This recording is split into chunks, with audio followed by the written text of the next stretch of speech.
Saudara, saya mengenal tokoh satu ini sejak beliau masih jadi pengacara. Hampir 30 tahun lamanya kami menjadi sahabat. Karir politiknya cukup cemerlang, baik di legislatif maupun di eksekutif. Sampai hari ini, ia masih menjadi Ketua PDIP Perjuangan Provinsi Kepulauan Riau. Dan ternyata, ia juga seorang akademisi. Tamu istimewa saya hari ini adalah Profesor Dr. HM Surya Respationo SH MH MM. Apa kabar, Mas? Alhamdulillah. Assalamualaikum warahmatullahi wabarakatuh. Waalaikumsalam. Sehat ya, Mas? Alhamdulillah masih sehat. Ya, terasa ya, Mas, ya, hampir 30 tahun. Tepatnya 29 tahun ya kita berteman gitu. Ya, Mas jadi kan ada kata-kata bijak. Hidup itu ibarat mampir minum, jadi nggak kerasa. Mas, saya ingin tanya soal pendidikan dulu, Mas. Sebenarnya cita-cita Mas Surya itu dari kecil tuh apa ya? Cita-cita? Ya. Ya, cita-cita ya mengalir aja. Mengalir aja. Yang jelas obsesi saya nggak tahu mau bercita-cita mau jadi ahli hukum, jadi arsitek, politisi atau apa. Tapi dari kecil saya selalu terobsesi. Mudah-mudahan jadi apapun saya, itu jangan hanya berguna bagi diri sendiri. Tapi bergunalah, ya tentu bagi diri sendiri harus berguna. Iya. Kalau bagi diri sendiri saja tidak berguna, bagaimana bisa berguna bagi orang lain? Iya, iya. Jadi bagi diri sendiri, bagi orang lain, bagi lingkungan, masyarakat sekitar, syukur-syukur insya Allah nusa dan bangsa tanah air kita. Oh, luar biasa. Mas, tapi kan dari kecil Mas sekolahnya pindah-pindah ngikuti tugas Bapak sebagai Danres ya, Komandan zaman dulu ya, Komandan Resort Kepolisian. Ya, kemudian SMA-nya di Brito di Jogja, kemudian sarjana hukum UGM dan program doktor di Universitas Hasanuddin, lalu jadi profesor. Yeah. Nah, pertanyaan saya, ijazahnya asli semua ya, Mas? Asli apa enggak kira-kira? Jadi kalau Pak Sokrates bilang enggak asli ya enggak, tapi kalau bilang asli ya asli. Tapi yang jelas sebetulnya saya tidak berpindah-pindah. Jadi saya ikut orang tua sebagai Komandan Resort Kepolisian itu waktu SD saja. Oh. Waktu itu orang tua saya Danres Kebumen. Danres Kebumen, SD saya di Kebumen, di SD Bakti Mulia. Iya, iya, iya. Setelah itu orang tua pindah kemana-mana pun juga. Saya SMP sudah di Jogja, mulai SMP. SMP 5 kalau nggak salah. SMP ya? Negeri 5 Yogyakarta. Itu kalau nggak salah saya itu juga Anies Baswedan di situ sekolahnya. Alumni SMP 5 Jogja. Sepertinya iya. Iya. Iya. Mas, kemudian apa yang memotivasi Mas Surya terus belajar, kemudian meraih gelar di dunia akademis sebagai Profesor Ilmu Hukum Tata Negara gitu? Ya, belajar itu kan long life learning. Sepanjang hayat masih di kandung badan, ada semacam kewajiban moral kita harus selalu belajar. Belajar apapun juga, ya, belajar apapun juga, tidak harus fokus pada satu aspek tertentu. Karena pada hakikatnya hidup di dunia ini adalah belajar dan pembelajaran. Iya, iya. Nah, karena kita diberikan hidup oleh Yang Maha Kuasa, menurut saya ya kewajiban kita untuk belajar tentang hidup dan kehidupan. Nah, ada kalimat-kalimat bijak Pak Sokrates. Iya. Hidup adalah proses. Hidup adalah belajar. Tanpa ada batas umur, tanpa ada kata tua. Nah, kalau kita jatuh, berdiri lagi. Kalau kita kalah, kita coba lagi.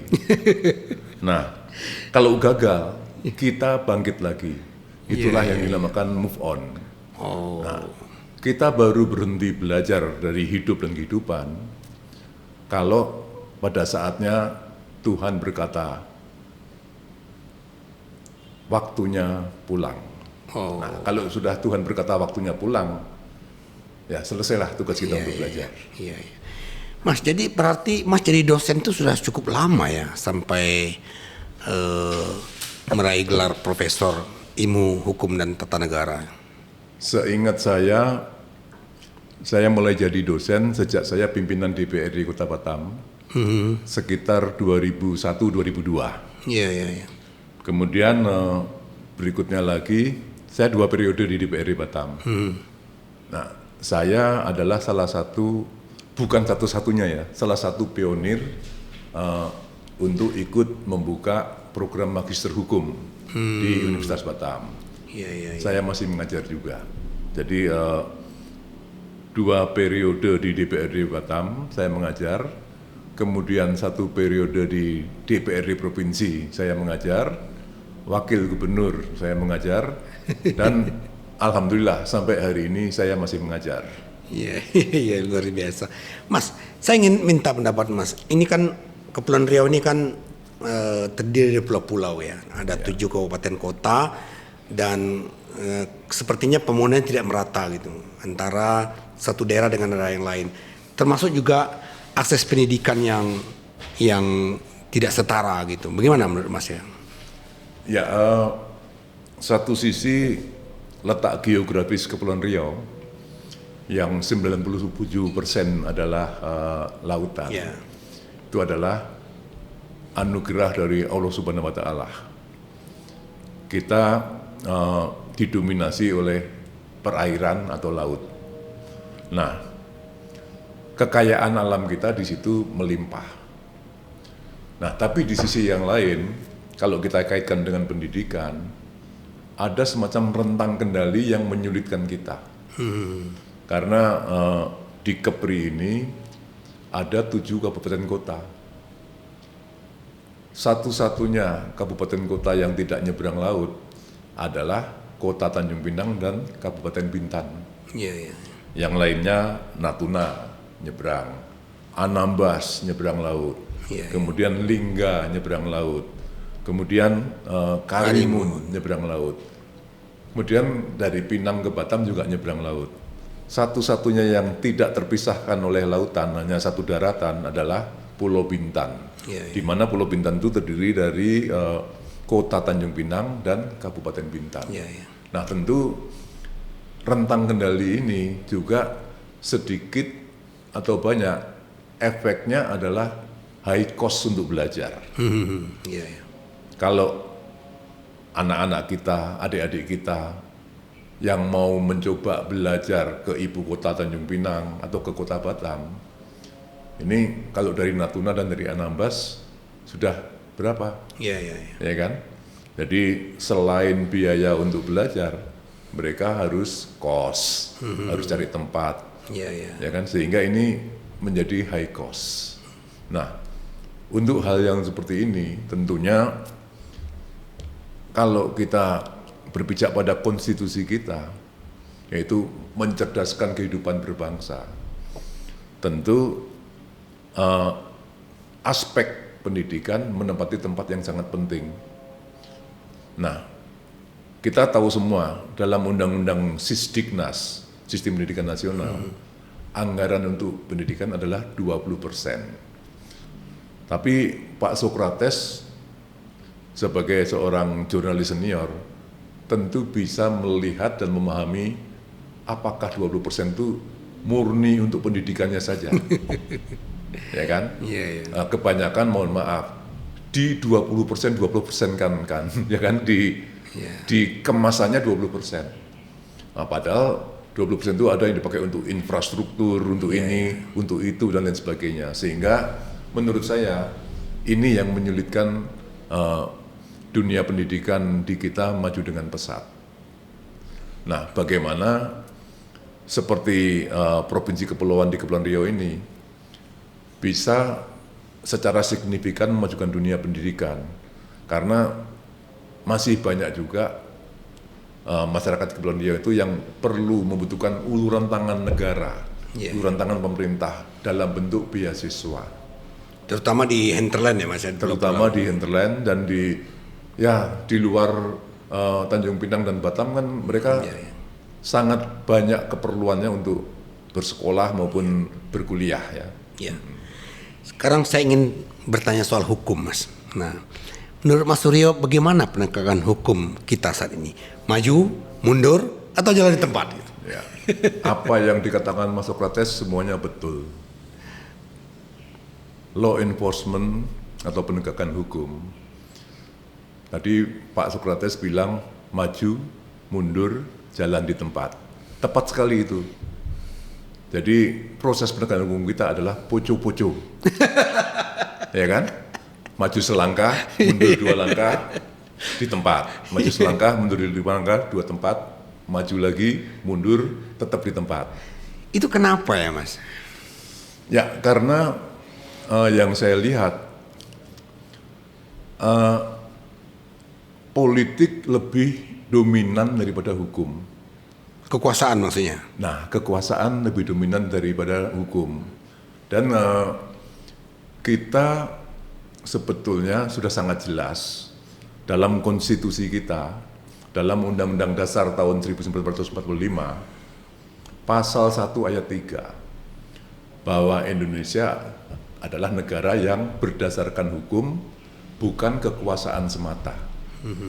Berdasarkan hukum itu dalam bahasa Belanda itu rechtsstaat, bukan berdasarkan kekuasaan. Berdasarkan kekuasaan itu Machtstaat.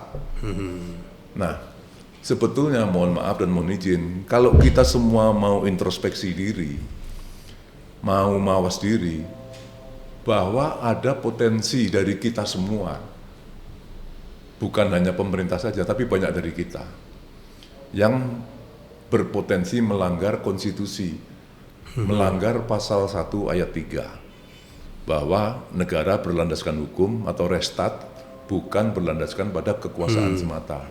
Tapi dalam praktek penegakan hukum sehari-hari, tangan-tangan kekuasaan lebih dominan daripada hukum itu sendiri. Ya, ada image yang sampai sekarang tuh sulit menghapusnya Mas. Hukum itu tajam ke bawah dan tumpul ke atas. Gimana tanggapan Surya sebagai pakar hukumnya? Ya, ada prinsip kemanusiaan dalam hukum humaniter. Ya, itu adalah prinsip ataupun asas equality before the law. Kesamaan atau kesetaraan di depan hukum. Tapi dalam praktek, tentu kita semua bukan hanya merasakan, sangat merasakan. Itu hanya sekedar kata-kata atau kalimat kesetaraan di depan hukum. Kalau kita rajin membaca medsos, mendengarkan TV, mengikuti perkembangan kasus-kasus baik nasional maupun regional, apakah ada kesetaraan di depan hukum? Iya. Jadi kita belum betul-betul melaksanakan asas equality before the law. Jadi penguasa selalu lebih dibandingkan rakyat, apalagi rakyat jelata. Kemudian sebagai akademisi dan praktisi hukum, bagaimana menurut Mas Suryo penegakan hukum di wilayah perbatasan seperti Kepulauan Riau? Kita bertetangga dengan Singapura, dengan Malaysia, dan itu memang ada sentuhan hukum-hukum internasional di situ. Ya, lebih kurang ya beda-beda tipis dengan penegakan hukum secara nasional ya. Jadi kadang-kadang kita miris dengan penegakan hukum kita. Tadi Mas Sokrates sampaikan kita bertetangga dengan beberapa negara. Seharusnya hukum maritim kita harus kuat. Kemudian law enforcement atau penegakan hukum kita harus kuat. Tapi apa yang terjadi, apakah seperti itu atau belum? Ya kan kita sama-sama mengetahuinya lah. Iya. Saya membaca orasi dan mendengarkan orasi ilmiah Mas Suryo ketika dikukuhkan sebagai guru besar ilmu hukum dan tata negara di Universitas Batam. Ada yang menggelitik saya, yang menyebutkan kebijakan ex officio bisa menyebabkan terjadi kewenangan bersilang. Itu apa maksudnya, Mas? Ya, kewenangan bersilang itu saya ambil dari istilah cross jurisdictional authority. Bisa tumbang tindih. Nah, pada waktu orasi ilmiah saya dalam pengukuhan guru besar saya, hal ini saya sampaikan secara detail. Tapi pada intinya adalah kalau kita cermati lebih dalam lagi, seorang wali kota dan wakil wali kota di Kota Batam sangat berat tugasnya. Kewenangannya memang banyak, tapi seimbang dengan beratnya tugasnya. Di tempat-tempat lain, mereka hanya memikirkan sebagai wali kota dan wakil wali kota. Di sini dia punya tugas satu sisi, ya kan, dalam rezim otonomi daerah dia adalah wali kota dan wakil wali kota. Sisi yang lain dalam rezim undang-undang kawasan perdagangan bebas dan pelabuhan bebas, dia adalah kepala Badan Pengusahaan Batam dan wakil kepala Badan Pengusahaan Batam. Nah, orangnya dua, tapi di dua rezim yang berbeda. Jadi kalau tidak betul-betul waspada dan tidak betul-betul hati-hati, itu bisa pada saat dia jadi wali kota dan wakil wali kota, dia bisa terpeleset atau tergelincir memberikan suatu keputusan yang sebetulnya itu adalah kebijakan kepala BP atau wakil kepala BP, gitu dan ya, atau sebaliknya. Oh gitu ya, Mas? Nah, tentu ini satu sisi. Kalau memutuskan kebijakan sebagai wali kota dan wakil wali kota, dia kan dalam rangka menegakkan rezim otonomi daerah. Iya, iya. Nah, sebagai kepala Badan Pengusahaan Batam dan wakil kepala Badan Pengusahaan Batam, dia adalah perpanjangan tangan pusat. Nah, jangan sampai keliru dalam mengambil kebijakan. Nah, sehingga saya katakan tadi, tugasnya lebih berat daripada wali kota dan wakil wali kota di daerah-daerah lain. Belum lagi pertanggungan jawab keuangan. Sebagai kepala BP Batam dan sebagai wakil kepala BP Batam, pertanggung jawabannya adalah APBN. Ya, ya. Sebagai wali kota dan wakil wali kota, pertanggung jawabannya adalah APBD. Ya. Nah, kalau ini keliru-keliru kan juga repot. Nah, sehingga sikap penghati-hati dari kedua figur ini mesti diterapkan. Nah, terus juga menurut saya hal-hal yang seperti ini itu mesti selalu terus-menerus diupdate ya, sehingga tidak terjadi potensi kekeliruan dalam mengambil suatu keputusan atau kebijakan. Iya. Saya ingat dulu ketika Mas Surya menjadi ketua DPRD, Mas menjembatani dan komunikasi antara Otorita Batam atau BP Batam dengan Pemko Batam, sehingga hubungannya menjadi lebih harmonis gitu. Dengan adanya rapat koordinasi, rapat kerja ya. Nah, menurut Mas Suryo, sekarang dengan disatukannya kedua lembaga ini dengan wali kota ex officio kepala BP Batam, ini sudah tercapai nggak bahwa dualisme itu hilang sama sekali atau seperti apa gitu? Ya, satu sisi dualismenya automatically hilang. Iya, iya. Karena figurnya sama. Saya punya dua dapur, ya kan? Dua-duanya saya. Sehingga pasti tune in. Nah, cuman kalau kita lihat semakin ke depan perkembangan zaman ini tidak harus stagnan. Selama masih ex officio itu tidak terjadi masalah. Tapi siapa tahu ke depan nanti akan ada perubahan. Ya, ya, ya. Ada pemisahan antara wali kota, wakil wali kota dengan kepala BP dan wakil kepala BP. Itu pasti muncul lagi dualisme itu. Iya, iya. Nah, tentu untuk mengatasi ini itu sebetulnya Undang-Undang 53 tahun 99 pada pasal 21 itu sebetulnya sudah ditegaskan. Undang-Undang 53 itu adalah yang menetapkan Batam sebagai kota atau daerah otonom. Pasal 21-nya itu mengatakan bahwa dalam melaksanakan pemerintahan dan pembangunan ya, pemerintah Kota Batam mengikut sertakan Badan Otorita Batam, Otorita. Kemudian hubungan kerja antara pemerintah Kota Batam dan Badan Otorita Batam, ya, diatur dengan penerbitan sebuah peraturan pemerintah. Kemudian ayat berikutnya lagi mengatakan peraturan pemerintah sebagaimana dimaksud harus sudah diterbitkan 12 bulan sejak berlakunya Undang-Undang 53 tahun 99. Nah, pengeks oficioan ini adalah jawaban sementara dari pasal 21. Tapi menurut saya, kenapa saya masih mengatakan ini jawaban sementara? Kalau pengeks oficioan ini sampai ke depannya tidak berubah, ya bisa dipergunakan terus. Tapi kalau pengeks oficioan ini nantinya berubah, tentu pasal 21 ini menjadi muncul lagi. Karena berpotensi terjadi lagi konflik of interest atau dualisme kewenangan. Iya. Ada satu hal yang dari dulu diperjuangkan beberapa pihak, namanya rancangan undang-undang daerah kepulauan. Itu satu pilihan.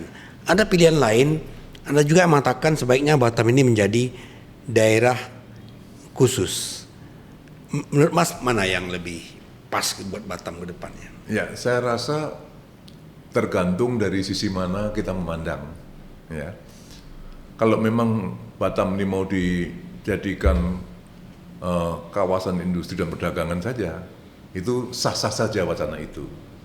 Nah, tapi kalau rancangan undang-undang provinsi kepulauan itu sangat penting untuk provinsi seperti Provinsi Kepulauan Riau, Provinsi Kepulauan Riau, Bangka Belitung, Maluku, Maluku Utara, Sulawesi Utara dan lain sebagainya. Ada berapa 11 atau berapa provinsi.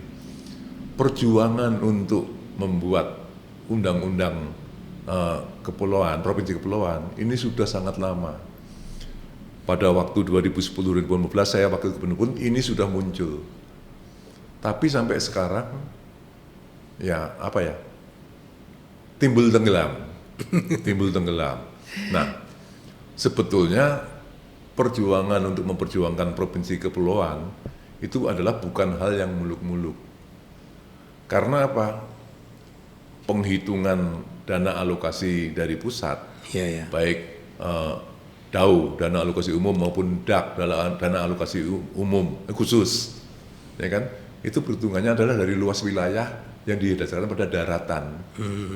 Nah, kalau dihitung dari luas wilayah berdasarkan daratan, ya Provinsi Kepri ini hanya 3% daratannya, ya kan? Nah, untuk provinsi-provinsi yang wilayahnya ke lautan, saya pikir kurang fair kalau hanya dihitung dari daratan. Nah, ini salah satu yang mengakibatkan kecilnya APBD di provinsi-provinsi kepulauan. Karena APBD-nya itu relatif kecil, untuk inovasi apapun juga terbatas. Anggaran terbatas kan begitu. Nah, ini sekarang saya masuk ke bidang politik, Mas. Bagaimana Mas Surya melihat perkembangan politik Batam dan Kepri secara umum saat ini ya? Secara umum, ya seperti apa yang kita rasakan bersama secara nasional juga. Karena apa? Saya melihat bahwa banyak dari kita, banyak politisi itu hanya melihat bahwa politik adalah untuk merebut kekuasaan secara konstitusional, ya kan? Jadi banyak orang berpolitik itu tujuannya hanya pengen menang di DPRD, pengen menang di pilkada, pengen menang di pileg, pilkada maupun pilpres. Nah, menurut saya politik yang baik itu bukan hanya sekedar itu adalah salah satunya saja. Tapi yang lebih penting dan lebih utama, berpolitik itu adalah berbuat baik. Berpolitik itu bertujuan kalau menang bisa mendengarkan jeritan masyarakat, bisa mendengarkan jeritan rakyat kecil, bisa mendengarkan suara rakyat. Setelah didengarkan, dirumuskan, dipahami dengan baik, outputnya adalah kebijakan. Carikan solusinya. Carikan solusinya. Kalau sekarang kan pokoknya saya berkuasa dulu. Nah sekarang jeritan secara umum di berbagai daerah, kecuali Batam kayaknya Mas, adalah soal efisiensi. Sehingga Pemprov Kepri dan Pemko Tanjung Pinang dalam tanda petik harus meminjam uang ke bank. Bagaimana tanggapan Mas Ryo? Ini adalah jeritan pemerintah daerah baik provinsi, kabupaten, dan kota hampir di seluruh Indonesia. Ya, tanpa efisiensi, kalau di Kepri anggarannya sangat minim juga, apalagi efisiensi. Jadi bagaimana mau gerak? Kurang sehat untuk pemerintahan dalam melaksanakan program-program sosial kemasyarakatan dan pembangunan. Jadi seperti hidup segan mati tak mau.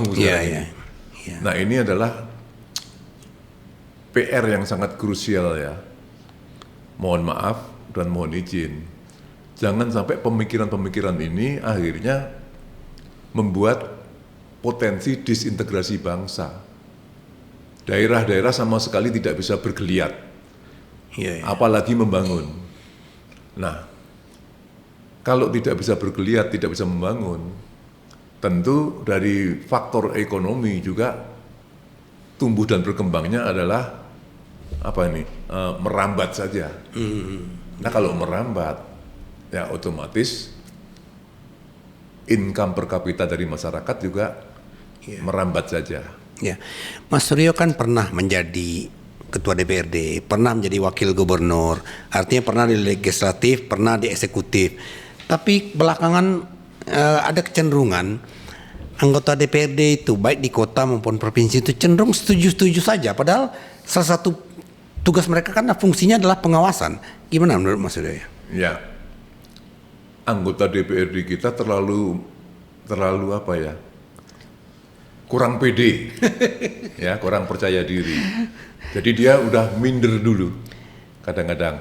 Jadi minder dulu, kalah marwah, atau mungkin ya bawaan bayi ini, bahwa DPRD itu pasti lebih lemah daripada eksekutif. Padahal kalau kita mau mempelajari dengan baik dan dengan benar, dia ini powerful sebetulnya, ya sebetulnya powerful karena dia punya kewenangan pengawasan, punya kewenangan budgeting atau anggaran, punya kewenangan membuat peraturan daerah kalau di DPRD, ya kan, mengesahkan APBD dan seluruh yang lain-lain itu tanpa ketok palu DPRD kan nggak bisa. Tapi dia tidak punya bargaining power dengan eksekutif. Kalau tidak salah Mas pernah meneliti soal ini ya, kenapa antara eksekutif dan legislatif itu tidak seimbang? Ya, masih ada lagi, mohon maaf dan mohon izin, eksekutif itu dilatih mulai dari dia sekolah di APDN, STPDN dan lain sebagainya. Itu udah diberikan pelajaran-pelajaran manajemen pemerintahan. Sementara anggota DPRD setelah terpilih dilantik ada semacam short course oleh Kemendagri, capacity building, ya kan, tentang pemerintahan, tentang ini, yang relatif 2-3 menit saja kan itu, sehingga pengetahuan dasarnya pun akan berbeda. Nah, saran saya untuk anggota-anggota DPRD, ya belajar terus, jangan keasikan jadi anggota dewan, tapi nggak mau belajar, karena ilmu itu kalau dia di pemerintahan berarti ilmu pemerintahan kan, administrasi pemerintahan, ya kan, tata negara, tata pemerintahan. Ilmunya tuh tumbuh dan berkembang sesuai dengan pertumbuhan dan perkembangan pemerintahan masyarakat dan negaranya. Ya, Mas Ryo, saya perlu tanyakan ini. Mungkin banyak juga orang yang heran ya, ketika ikut dalam pilkada, dalam pemilu legislatif. Bagi seorang Surya Respationo itu galah menang itu soal biasa gitu. Sehingga Mas sampai mengatakan game is over, begitu selesai. Bagaimana Mas bisa bersikap seperti itu ya? Harusnya semua harus bersikap seperti itu. Ya kan? Ya kalau kita mau melihat lebih jauh, olahraga itu sebetulnya patut menjadi teladan bagi para politikus. Tinju misalnya, ada yang menang, ada yang kalah, ya kan? Apakah yang kalah terus nanti di luar ngajak tinju di luar? Apakah di luar dia mengumpulkan orang untuk ngelawan yang memenangkan dia? Artinya sportivitas ya Mas? Sportivitas harus dijunjung tinggi. Jadi sportivitas dijunjung tinggi dan kewajiban kita untuk memonitor apakah yang menang dari kita itu sudah on the track atau enggak ke depannya. Kalau on the track ya kita wajib mendukung. Tapi kalau enggak on the track ya kita sebagai penyeimbang mengkritisi dan mencoba memberikan solusinya. Ya. Dalam politik Mas, kadang-kadang dianggap biasa politisi itu suka berjanji, suka berkata-kata, tapi tidak sesuai dengan janjinya, dengan perbuatannya. Sementara Mas seperti melawan arus dengan mengatakan satu kata dengan perbuatan. Itu kenapa Mas Suryo punya ya. Tadi kalau orang-orang yang berkecimpung dalam dunia politik itu kadang-kadang cedera janji, ingkar janji dan sebagainya. Itu ada joke tuh Pak Sokrates. Kalau dalam KB, keluarga berencana, kalau lupa akan jadi, ya kan? Nah, dalam pilkada biasanya kalau jadi lupa. Nah, kebalik begitu kan? Ya. Nah, kita kalau menurut saya selalu gaungkan kalimat bijak, satunya kata dan perbuatan. Nah, orang yang punya integritas, ya, itu tentu harus satu antara kata dan perbuatan. Kita akan malu kalau banyak kata-kata kita yang tidak diikuti oleh perbuatan. Nah, untuk kita yang beragama Islam pun, dalam Al-Quran itu ada. Kalau kita tidak satu antara kata dan perbuatan, maka kita masuk golongan orang-orang munafik. Kalau kita munafik, Tuhan tidak senang.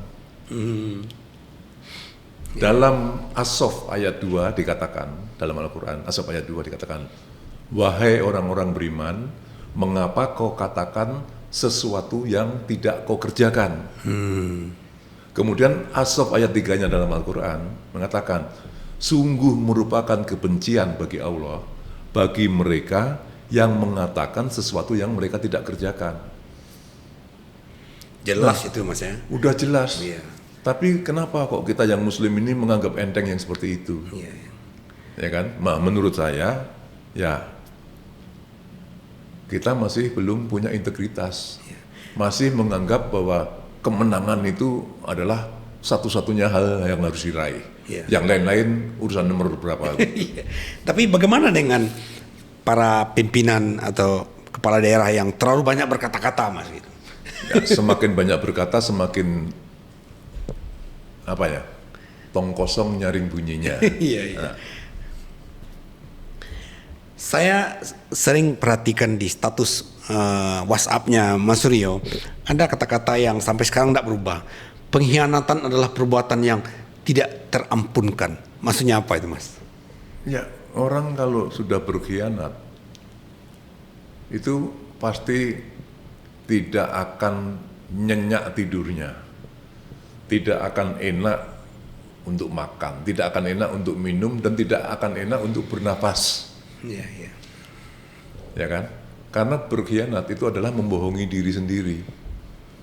Sepanjang peradaban manusia yang saya pahami, belum ada satupun manusia sejak manusia ini ada sampai dengan hari ini yang bisa membohongi diri sendiri. Saya membohongi Pak Sokrates mungkin bisa-bisa aja. Pak Sokrates membohongi siapa? Pak Wali Kota bisa juga. Tapi setinggi-tinggi ilmu kita tidak akan pernah yang namanya bisa membohongi diri sendiri. Nah, berkhianat itu adalah membohongi diri sendiri. Sehingga ya kayak siksa dunia rasanya. Mas, ini saya ingin masuk ke soal budaya, bagian ke terakhir ya.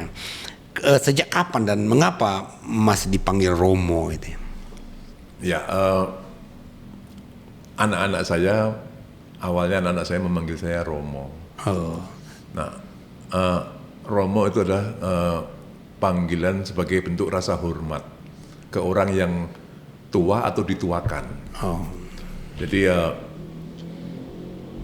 mohon maaf dan mohon izin, saya berasal dari suku Jawa. Itu kalau di Jawa dipanggil Romo itu adalah diberikan tempat yang terhormat, sapaan penghormatan. Nah, berawal dari anak-anak saya memanggil saya Romo, saya di Batam komunitas Jawa itu Manggilnya Romo. memanggil Romo, selain bentuk kehangatan dalam persaudaraan, dalam brotherhood, juga bentuk kehormatan kepada orang yang tua atau dituakan. Yeah. Nah, karena kebetulan di Kota Batam ini saya oleh masyarakat Jawa disematkan sebagai kilurahnya orang Jawa. Iya. Nah, mereka memberikan rasa hangat dan rasa hormat dengan menyapa saya Romo. Iya, Mas mana lebih suka dipanggil Romo atau dipanggil Profesor ya? Apapun juga sapaan dari pihak lain, saya akan suka. Iya. Ya. Terus saya pernah dengar ada lagu Untung Ada Romo, penyanyinya Didi Kempot. Itu ciptaan siapa Mas ya? Ciptaan Didi Kempot dan kawan-kawan Didi Kempot. Itu memang khusus diciptakan untuk Mas Suryo ya? Ya, khusus diciptakan untuk saya. Karena almarhum sahabat saya Mas Didi Kempot itu kan berhubungan intens dengan saya. Jadi bukan hanya saya menelpon beliau untuk datang ke Batam untuk mengisi acara di halal bihalal atau acara-acara kegiatan paguyuban Jawa, tapi kita sering melakukan diskusi-diskusi tentang kebudayaan. Kemudian tentang nguri-uri budaya Jawa. Nguri-uri budaya Jawa itu bagaimana menggali, menghidupkan kembali dan melestarikan dan melanggengkan budaya. Nah, rupa-rupanya almarhum Mas Didi Kempot respect dengan yang saya lakukan. Jadi Mas Didi Kempot bilang, Romo, untung di Batam ini untung ada Romo. Dari itu Mas Didi Kempot bilang lagu. Iya. Yang ngomong-ngomong, kenapa Mas senang ya mengurus paguyuban orang Jawa dan yang namanya jadi kilurah di Punggowo itu? Ya. Pada dasarnya manusia adalah makhluk sosial. Soon politikon. Makhluk sosial. Sebagai makhluk sosial, tentu dia tidak bisa berdiri sendiri, tapi bersosialisasi antara satu dengan yang lainnya. Nah, setelah dia bersosialisasi antara yang satu dengan yang lainnya, tidak sendiri, sebagai makhluk sosial, tentu itu membentuk budaya, ya kan? Nah, budaya-budaya ini bisa dalam bentuk keseniannya bagaimana, aturan-aturan adatnya bagaimana, moralnya bagaimana, hukumnya bagaimana, sehingga ada semacam kesepakatan kelompok, kesepakatan manusia sebagai makhluk sosial, kelompok dulu. Kalau kita bicara lebih besar, sekelompok ini kan, sekelompok manusia Indonesia kan negara, ya kan? Nah, kalau sekelompok,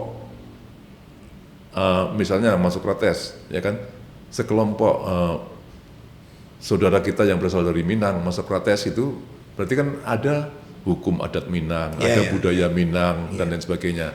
Saya kebetulan dari Jawa, ya kan, juga punya hal-hal yang seperti itu. Semua kelompok suku pasti ada budayanya, adat istiadatnya, tradisinya, dan ikatan-ikatan moralnya pasti ada. Nah, itu yang harus kita tumbuh kembangkan, karena itu adalah kekayaan Nusantara. Saya mendengar pidato Mas di acara Punggowo sebagai kilurah. Mas Suryo mengatakan, di mana bumi dipijak, di situ langit dijunjung. Dan juga dimanapun berada, jangan pernah melupakan adat istiadat tradisi leluhur Jawa. Ini seperti apa penjelasannya, Mas? Di mana bumi dipijak, di situ langit dijunjung. kita sebagai makhluk sosial tentu harus beradaptasi dan menyesuaikan diri. Seperti saya adalah warga Batam, warga Kepri, asal Jawa, asal Jogja. Begitu saya menginjakkan kaki di Batam, di Kepri ini, saya harus beradaptasi dengan budaya Melayu. Jadi induk kita di sini adalah Melayu. Makanya di mana bumi dipijak, di situ langit dijunjung. Nah, tapi sisi yang lain, dimanapun juga kita berada, jangan pernah melupakan adat istiadat, budaya dan tradisi dari suku kita. Karena kita punya kewajiban. Saya sebagai orang Jawa punya kewajiban menjaga budaya, adat istiadat, tradisi dari masyarakat Jawa supaya ke depan tidak punah, supaya tumbuh dan berkembang, minimal lestari. Nah, Pak Sokrates, seperti saya juga, Pak Sokrates di Batam, di Kepri, ya di mana bumi dipijak di situ langit dijunjung. Tapi Pak Sokrates yang berasal dari Minang tentu punya kewajiban moral, ya kan, untuk menjaga, menumbuh kembangkan dan melestarikan budaya Minang. Yang kita wujudkan misalnya kita ngawinkan anak pakai budaya adat istiadat kita. Kemudian kalau kita ngobrol sesama Minang, sesama Jawa, sesama Melayu, sesama Batak, sesama Manado, biasa pakai bahasa daerah kita masing-masing, ya kan? Nah, ini jangan dianggap sebagai hal-hal yang kita kan Indonesia, kita nggak boleh gini. Itu jangan dianggap seperti itu. Kita harus menganggap ini kasanah kekayaan budaya Nusantara. Itulah Bhinneka Tunggal Ika. Bhinneka Tunggal Ika, ya kan? Dalam kitab Sutasoma Nyamputan Tular. Kekayaan jangan dianggap sebagai perpecahan. Tapi kita ini kaya. Kalau waktu kita kecil ada lagunya Bu Kasur ya. Yang lihat kebunku penuh dengan bunga, ada yang merah dan ada yang putih, mawar melati, semuanya indah, kan gitu kan. Jadi warna-warni jadi indah. Kalau sewarna aja belum tentu indah. Mas Tira juga ikut mendirikan perkumpulan namanya Kawan Lama Batam atau Kalam. Iya, benar ya Mas ya? Ya. Itu apa idenya? Ya, pada waktu itu saya dan beberapa teman yang sekarang ketuanya adalah Pak Herman Tonur, itu kita ngobrol-ngobrol, terus dengan waktu itu dengan banyak saudara-saudara kita dari otorita waktu itu, terus kemudian dengan saudara kita yang cukup lama sudah berada di kota Batam. Jadi batasannya waktu itu adalah sampai yang sudah ada di Batam sampai dengan tahun 90-an itu udah kawan lama. Nah, tentu dari dulu kita selalu berdiskusi mau dibawa kemana Batam, ya kan? Batam harus kita apakan. Kita udah merasa sebagai orang Batam semua. Nah, dari berawal dari duduk-duduk ngopi bareng, kongko-kongko dan sebagainya, kita masukkan dalam bentuk perkumpulan ini, yaitu Kawan Lama. Kita akte notariskan dan lain sebagainya. Itu sebetulnya tempat bergabungnya semacam paguyuban sebetulnya. Tapi sebenarnya kan pemerintah saat ini, wali kota, wakil wali kota, kepala BP dan wakil kepala BP kan bisa mengundang Kawan Lama mendapat masukan-masukan. Ya, sebetulnya seperti Pemko Batam, BP Batam waktu itu untuk Batam, itu adalah pencetus-pencetus Kawan Lama juga.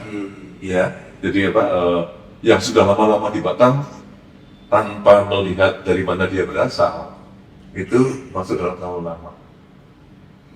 Tapi belum pernah diundang secara formal oleh Pemko atau BP Batam. Sepertinya belum. Mas Suryo, apa kira-kira warisan atau legacy yang ingin Mas tinggalkan untuk Batam dan Kepulauan Riau? Ya, tentu saya bukan seorang tokoh ya, jadi bukan legacy, tapi berpengharapan, Ya. ya kan? Berpengharapan, tentu yang satu sisi dari aspek akademis atau pendidikan, saya terobsesi atau berpengharapan bahwa ke depan dapat tumbuh manusia-manusia Batam dan Kepri ini yang tidak kalah bersaing dengan dari daerah-daerah lain, bahkan mungkin insya Allah bisa melebihi. Ini persaingan positif ya kan, untuk belajar dan terus belajar. Nah kemudian dari aspek politik juga dari Batam dan dari Kepri ini bisa muncul tokoh-tokoh politik yang tidak hanya mengejar kekuasaan semata, tapi muncul politikus yang berintegritas, yang tidak munafik, yang betul-betul bisa menyalurkan apa yang dikehendaki oleh rakyat. Dulu ada pepatah, suara rakyat adalah suara Tuhan, ya kan? Nah, wujudkan itu. Kemudian dari sisi sosial dan budaya, Batam ini heterogen. Hampir semua suku ada di Batam dan Kepri. Nah, mari kita jaga itu dengan mengedepankan dan memegang prinsip di mana bumi dipijak, di situ langit dijunjung. Ya kan? Tentu di Kepri ini budaya Melayu kita pakai sebagai payung dengan tetap menumbuh kembangkan budaya-budaya dari daerah asal kita masing-masing, karena itu berupa kekayaan dari suatu provinsi yang kita sebut Kepulauan Riau maupun Kota Batam. Ya. Pertanyaan terakhir Mas Surya, seandainya para pendukung Mas masih menginginkan Mas maju sebagai calon gubernur Kepri, apa yang akan Mas katakan? Iya atau tidak? Saya rasa kalau boleh saya memilih, saya akan tidak. Oh, kenapa kalau tidak? Ya, jadi tentu perkembangan dan pertumbuhan ke depan itu sudah saatnya generasi-generasi muda yang harus muncul. Generasi muda yang bernas, penuh komitmen dan berintegritas. Saya mau untuk membantu berusaha untuk menumbuh kembangkan generasi muda yang berintegritas, jujur, tanggung jawab, satunya kata dan perbuatan. Luar biasa. Oke, terima kasih banyak Profesor Surya Respationo, sahabat saya. Dan demikian saudara, obrolan saya dengan Mas Suryo. Saya selalu memanggil Mas dari dulu. Sebelum menutup podcast ini, ada satu quote yang ingin saya bacakan untuk Anda yang perlu kita pikirkan bersama. Barang siapa ingin mutiara, harus berani terjun di lautan yang dalam. Itu dikatakan oleh Presiden pertama Indonesia, Insinyur Soekarno. Ikuti terus Socrates Talk. Terima kasih. Assalamualaikum warahmatullahi wabarakatuh. Salam sehat.